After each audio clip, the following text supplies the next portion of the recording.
So hello friends, welcome to another video of stock market. आज हम discuss करने वाले इंडोसेंड बैंक के बारे में। बैंक में आज हमने ज़बरदस्त बाइंग देखा। स्टॉक ऑलमोस्ट 7.5% ऊपर चढ़ के बंद हुए। एक टाइम तो ये स्टॉक 12% तक भी ऊपर था। इसके पीछे जो मेन न्यूज़ है वो क्या है, सबसे पहले हम जान लेते हैं। हम जानते हैं येस्टरडे एक सुप्रीम कोर्ट का ऑर्डर आया था जिसमें एजीएम मामले में सारे टेलीकॉम कंपनी को राहत दिया गया था।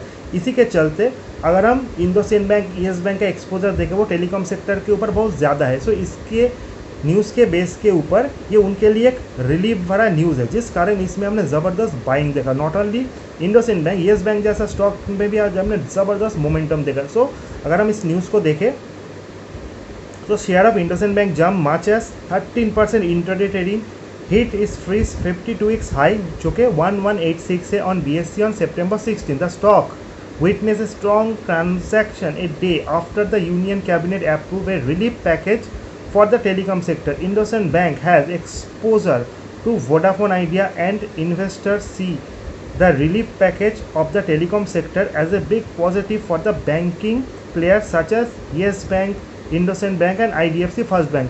इसीलिए हम इन सारे तीनों बैंक में आज हमने ज़बरदस्त बाइंग देखा। अब हम जानेंगे इंडोसेंड बैंक का technical and fundamental analysis and आपको ये बताएंगे इतना बढ़ने के बाद भी क्या आपके लिए ये स्टॉक एट दैट मोमेंट भी ट्रेडिंग या इन्वेस्टमेंट के लिए परफेक्ट है या फिर नहीं है। सबसे पहले हम जानेंगे इसका टेक्निकल एनालिसिस।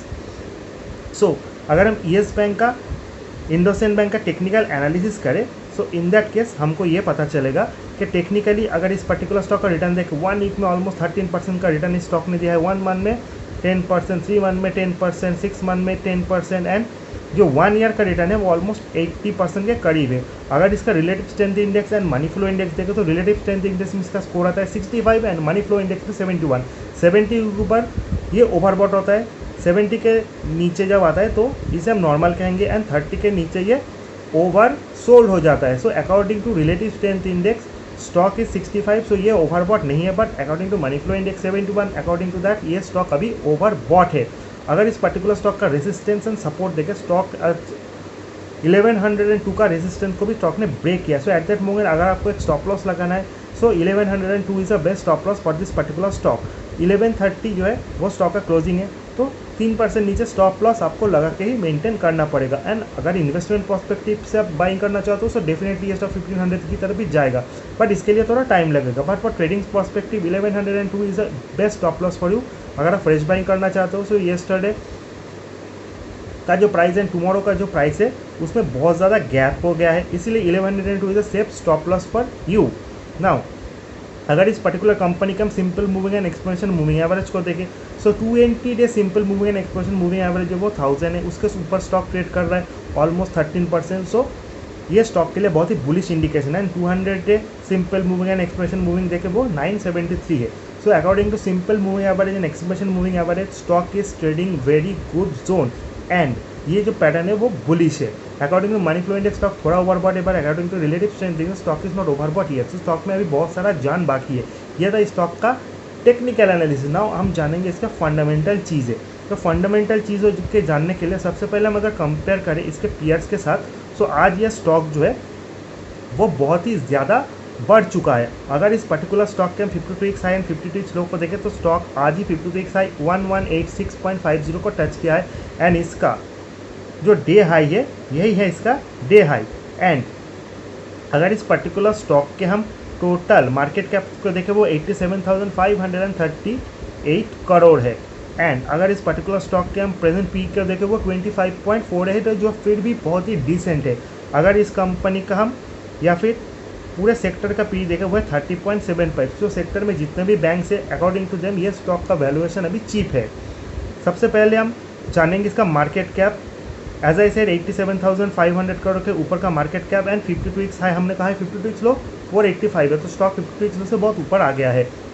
अगर हम इसके पीयर्स के साथ इस पर्टिकुलर बैंक का कंपेयर करें तो हम जानते हैं HDFC bank, ICICI bank, axis bank जैसे बड़े बैंक जो है वो प्राइवेट सेक्टर बैंकिंग से बिलोंग करते हैं।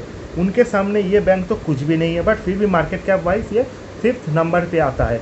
एंड अगर इसका पी देखें हम HDFC ICICI कंपेयर करें तो मोर और लेस सेम ही है।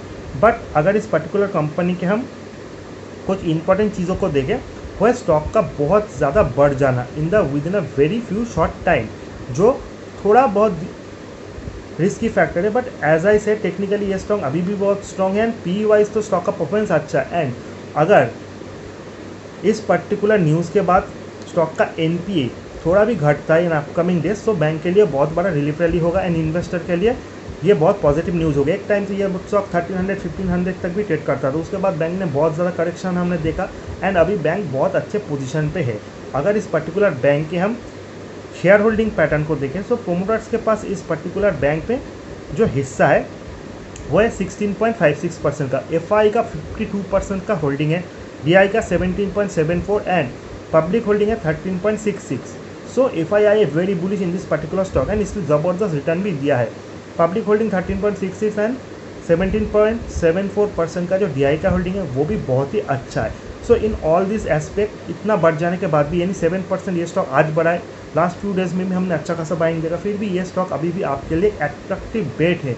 अगर इस पर्टिकुलर कंपनी के हम सबसे लास्ट में रिजल्ट को देखें सो जून क्वार्टर का जो रिजल्ट है वो उतना ज़्यादा इफेक्टिव तो नहीं रहा, सभी बैंक्स का एनपीए बढ़ा है, इसी का भी बढ़ा है। So September is a painful quarter for this particular bank as well, but upcoming quarter यानी दिसंबर तक सारी चीज़ नॉर्मलाइज हो जाएंगी। अगर इस पर्टिकुलर बैंक का हम टोटल रेवेन्यू देखें वो 7,575 करोड़ है, जो कि पिछले क्वार्टर से थोड़ा ही ज़्यादा है। अगर फाइनेंशियल प्रॉफिट देखें वो नेगेटिव 447 करोड़ है, यानी लॉस। प्रॉफिट बिफोर टैक्स भी 1,341 करोड़ है एंड जो कंपनी का नेट प्रॉफिट है वो 1,018 करोड़ है, जो कि मार्च क्वार्टर में 926 करोड़ था। सो इन दिस एस्पेक्ट बैंक का परफॉर्मेंस अच्छा है। अदर इनकम भी 1,788 करोड़ है। अगर इस पर्टिकुलर बैंक के हम ग्रॉस एनपीए नेट एनपीए को देखें तो ग्रॉस एनपीए 2.88 है, नेट एनपीए 0.85, जो कि लास्ट पिछले कुछ क्वार्टर में सबसे हाईएस्ट है। यही इस बैंक का एक ही प्रॉब्लम है, बट जो रिलीफ आया है बैंक के इन्वेस्टर को इस न्यूज़ के ऊपर बेस करके, क्योंकि इनका जो मेन एक्सपोजर है वो वोडाफोन आइडिया के ऊपर ही है एंड वोडाफोन आइडिया के इस पर्टिकुलर न्यूज़ के ऊपर अगर आने वाले टाइम इनके एनपीए घटता है तो डेफिनेटली बैंक का परफॉर्मेंस भी बढ़ेगा एंड और ज़्यादा बाइंग भी इस पर्टिकुलर स्टॉक में होगा। इस स्टॉक को लेकर मेरा जो एनालिसिस है वो बहुत ज़्यादा बुलिश है, आप इस पर्टिकुलर स्टॉक को बाइंग कर सकते हैं। ट्रेडर्स के लिए 1102 is a stick stop loss. अगर वीडियो इन्फॉर्मेटिव अच्छा लगे चैनल को लाइक सब्सक्राइब और शेयर करना मत भूलिए। See you in the next video guys, till then good bye.